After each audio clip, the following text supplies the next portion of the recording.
حضرت سیدنا عمر رضی اللہ تعالی عنہ جلیل القدر ہستی ہیں جنہیں حضور علیہ السلام نے اللہ سے مانگ کے لیا۔ سارے صحابی رسول کریم صلی اللہ علیہ وآلہ وسلم کے مرید ہیں، لیکن جناب عمر میرے حضور کی مراد ہیں۔ 39 لوگ جب اسلام لا چکے، 39ویں شخص حضرت امیر حمزہ رضی اللہ تعالی عنہ تھے، اور ان کا ایمان لانا مسلمانوں کے لیے بہت بڑی ڈھارس اور بہت بڑے حوصلے کا سبب و ذریعہ بنا۔ تو میرے حضور نے ہاتھ اٹھا لیے، کہا اے اللہ، ایک شیر دیا ہے امیر حمزہ، ایک شیر اور عطا کر دے، اب تیری مرضی، عمر بن خطاب دے دے یا عمر بن حشام دے دے۔ حضور دعائیں مانگ رہے ہیں اور یہ ہاتھ میں تلوار لیے غیظ و غضب سے بھرے ہوئے گھر سے نکلتے ہیں کہ بانی اسلام کا چراغ ہی بجھا دینا ہے۔ راستے میں ایک صاحب ملے اور کہا کہ عمر، تیور کوئی اچھے نہیں لگتے، خیر تو ہے، کدھر جا رہے ہو؟ کہا چراغ اسلام بجھانے جا رہا ہوں، یہ روز کا مسئلہ ختم ہونے لگا ہے میرے ہاتھوں۔ مسکرا کے بولے گھر کی خبر تو لو۔ کہا میرے گھر کو کیا ہوا؟ کہا تمہاری بہن فاطمہ بھی نوکر بن گئی ہے رسول اللہ صلی اللہ علیہ وسلم کی۔ غصے سے بھرے ہوئے اپنی بہن کے گھر کا رخ کرتے ہیں، اندر سے قرآن پڑھنے کی آواز آ رہی ہے، غصہ اور بڑھ جاتا ہے، دروازے کو زور زور سے کھٹکھٹاتے ہیں۔ اہل خانہ سمجھ گئے ماجرا کیا ہے، گرجدار آواز ہے جناب عمر کی، دروازہ کھولو۔ جلدی سے معلم کو چھپا دیا اور بہن آگے بڑھ کے دروازہ کھولا۔ کہا تم سابی ہو گئے ہو، دین چھوڑ دیا تم نے، بتوں کی وفا ترک کر دی اور بے تحاشا مارنا شروع کیا۔ بہن کا سر پھٹ جاتا ہے، خون بہنے لگتا ہے اور یہ مارتے چلے جاتے ہیں۔ فاطمہ بنت خطاب بولی عمر تم خطاب کے بیٹے ہو، سنو میں بھی خطاب کی بیٹی ہوں، جو ظلم جو جبر کرنا ہے کرو، میں محمد عربی کا دامن نہیں چھوڑوں گی۔ سوچنے پہ مجبور ہو جاتے ہیں وہ کون سی طاقت ہے جس نے بجلیاں بھر دی اس کے اندر۔ کہا جو تم پڑھ رہے تھے مجھے بھی سنا سکتے ہو؟ کہا تمہیں غسل کرنا ہوگا۔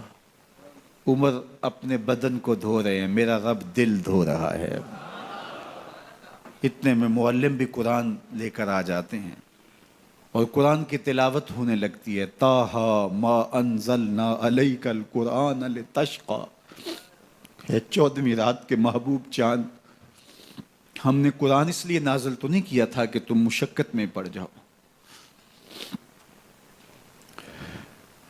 بے تاب ہو گئے، کہا عمر کی عمر برباد ہو گئی، مجھے لے چلو حضور کی چوکھٹ پہ۔ تلوار حمائل کی ہے، بہنوئی ساتھ ہیں، اور حضور کی بارگاہ میں حاضر ہو رہے ہیں۔ دروازے کے سوراخوں سے دیکھا تو صحابہ تشویش کا اظہار کرنے لگے کہ عمر آ رہا ہے، تلوار حمائل کی ہے، ارادے اچھے نہیں لگتے۔ جناب امیر حمزہ نے کہا دروازہ کھول دو، اچھی نیت سے آیا تو استقبال کریں گے، نیت اچھی نہیں ہے تو اس کی تلوار سے اس کی گردن کاٹ دیں گے۔ حضور کے سامنے جا کے بیٹھ گئے، گلے میں کپڑا ڈالا تو حضور نے پکڑ کے کہا عمر ابھی وقت نہیں آیا کہ تم اسلام لے آؤ؟ یہی وقت تھا عمر کے اسلام لانے کا۔ لبوں پہ کلمہ جاری ہو گیا، اللہ اکبر کی صدا اس زور سے گونجی کہ مکے کی گلیاں گونجنے لگیں۔ اسلام لانے کے بعد حضور سے پوچھتے ہیں حضور کیا ہم حق پر نہیں ہیں؟ فرمایا ہم حق پر ہیں۔ اللہ کا دین سچا نہیں ہے؟ کہا اللہ کا دین سچا ہے۔ آپ اللہ کے سچے نبی نہیں ہیں؟ فرمایا میں اللہ کا سچا نبی ہوں۔ تو کہا پھر ہم چھپ کے عبادت کیوں کریں؟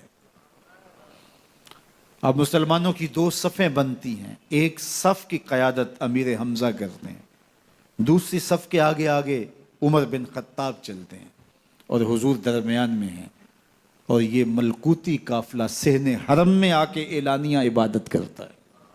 حضرت عبداللہ ابن مسعود رضی اللہ تعالیٰ عنہ فرماتے ہیں عمر کا اسلام لانا اسلام کے لیے عزت کا سبب بنا، اسلام کے وقار کی علامت بن گیا۔ ایک ایک کے دروازے پہ جا کے دروازہ کھٹکھٹا کے کہتے ہیں، وہ تو اور خبر سننے کے لیے بے چین تھے کہ یہ بانی اسلام کی زندگی کا چراغ بجھانے گیا تھا، کوئی خبر لایا ہوگا۔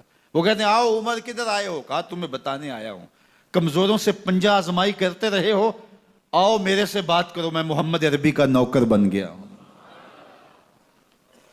اللہ اکبر۔ میرے حضور نے فرمایا جب اچھے لوگوں کا ذکر کرو تو میرے عمر کا ذکر بھی کیا کرو۔ میرے عمر کی زبان پر حق بولتا ہے، سچ بولتا ہے۔ ان الشیطان یفر من ظل عمر، عمر کے سائے کو دیکھ کے شیطان بھاگتا ہے۔